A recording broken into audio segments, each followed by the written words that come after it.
In the summer of 2003, a group of hikers exploring the vast wilderness of Pike National Forest in Colorado stumbled upon a scene that would haunt them forever.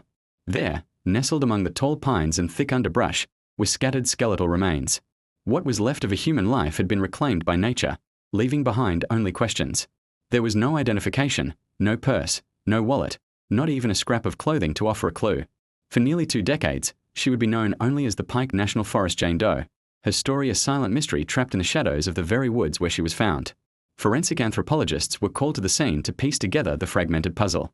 After careful examination of the bones, they were able to create a partial profile of the victim. They determined she was a white female, likely between 20 and 30 years old.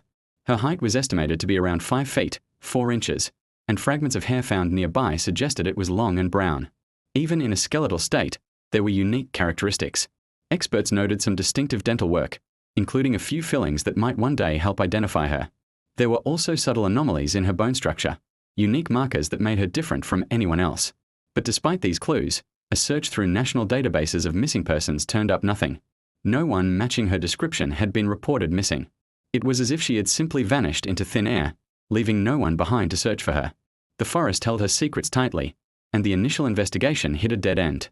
With traditional methods failing, investigators turned to the public for help. They commissioned a forensic artist to create a facial reconstruction, a clay sculpture built upon a model of her skull, hoping to give a face to the nameless victim. The resulting image was that of a young woman with soft features, a face that someone, somewhere, must recognize. This reconstruction was released to the media, appearing on news channels and in newspapers across Colorado and neighboring states. Tips began to trickle in, each one a thread of hope. Authorities followed every lead, no matter how small, but each one led to another dead end. Meanwhile, a crucial step was taken for the future of the case. A sample of her DNA was carefully collected and preserved. Investigators knew that even if they couldn't identify her now, advancements in technology might one day unlock the secrets hidden in her genetic code. Despite all their efforts, the media releases, the facial reconstructions, and the tireless police work, Jane Doe remained nameless. The initial flurry of activity slowed, and the case grew cold.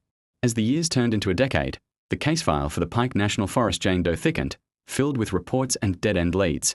But her case was far from forgotten. To ensure she wouldn't be lost in the system, her profile was uploaded to national databases designed specifically for cases like hers. It was entered into 6CAP, the FBI's Violent Criminal Apprehension Program, and NAMUS, the National Missing and Unidentified Person System. These powerful tools allow law enforcement agencies across the country to cross-reference data, looking for connections between unidentified remains and missing persons reports. Her facial reconstruction was shared again, this time on social media and online forums dedicated to solving cold cases. A new generation of amateur sleuths and concerned citizens saw her face and shared her story, hoping to spark that one crucial memory. Investigators remained optimistic that modern genetic genealogy, a technique that has solved countless cold cases in recent years, would eventually be the key. Her story, though frozen in time, was still being told. She had not been forgotten. The mystery of the Pike National Forest Jane Doe is a somber reminder that for every solved case that makes headlines, there are others that remain in the shadows. These are the stories of individuals who disappear without a trace, leaving behind no one to sound the alarm. Their identities are erased by time and circumstance. But her case also offers a glimmer of hope. It shows that even when years pass, the pursuit of justice never truly ends.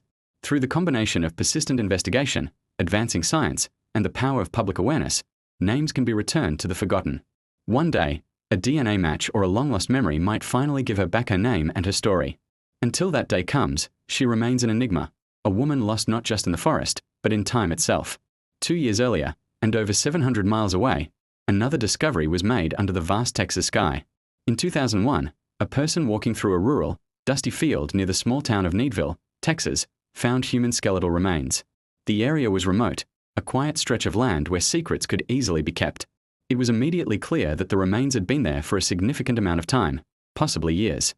The sun and elements had bleached the bones, erasing any immediate clues about who this person was or how they died. With no identification found at the scene, the man was classified as a John Doe. His life story had been reduced to a case number, a man forgotten by time, waiting for someone to uncover the truth. Forensic experts began the difficult task of building a profile from the skeletal remains. They determined the victim was a white male, likely between 25 and 40 years old at the time of his death. His height was estimated to be somewhere between 5 feet 8 inches and 6 feet tall. A detailed examination of his teeth and bones revealed some unique markers, old injuries or specific dental work that could potentially identify him.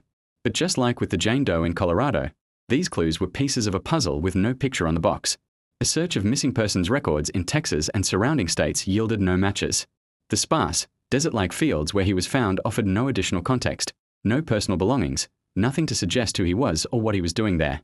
The investigation began with a frustrating lack of information. He was a ghost, a complete mystery from the very start. With very little to go on, the Fort Bend County Sheriff's Office turned to the public for assistance. They worked with a forensic artist to create a sketch, a facial reconstruction based on the man's skull, in the hopes that someone might recognize him. The drawing depicted a man with strong features, a face that seemed both familiar and anonymous. This sketch, along with the few details they had, was released to the media. Investigators created a timeline, estimating when he might have died, and shared it widely. His case was entered into both NAMUS and SIXCAP, the national databases for unidentified persons, making his information available to law enforcement agencies nationwide. The goal was simple: to get his face and his story in front of as many people as possible. But despite these efforts, the phone lines remained quiet. No family came forward to claim him. No friends reported him missing. He remained a man without a name, his identity a blank slate. As the months turned into years, the case of the Needville John Doe grew colder. The initial investigative push faded, and the case file was moved to the archives. But like the case in Pike National Forest, crucial evidence was preserved for the future. A DNA sample was extracted from the remains and carefully stored, a silent witness waiting for technology to catch up. Investigators held onto the hope that one day, genetic genealogy could build a family tree and lead them back to his name. Today, his case remains open but inactive. It sits quietly in the digital archives of NAMUS and SIXCAP, a cold case waiting for a new lead, a new technology, or a single person who remembers a man who went missing years ago. It's a waiting game, a test of patience and persistence. The story of the Needville John Doe is a chilling reminder of how easily a life can be erased. Some people fall through the cracks of society, their absence unnoticed until it's far too late. They become statistics, unidentified and unclaimed. But their stories are also a testament to the dedication of those who refuse to let them be forgotten. The investigators, forensic scientists, and volunteers who work on these cases are driven by a fundamental belief that everyone deserves a name. Through the relentless march of technology and the unwavering vigilance of the public, there is always hope. One day, a familial DNA match or a shared social media post could be the key that unlocks this decades-old mystery. He may still be the man forgotten by time, but as long as his case remains open, he is not truly forgotten. Thank you for watching.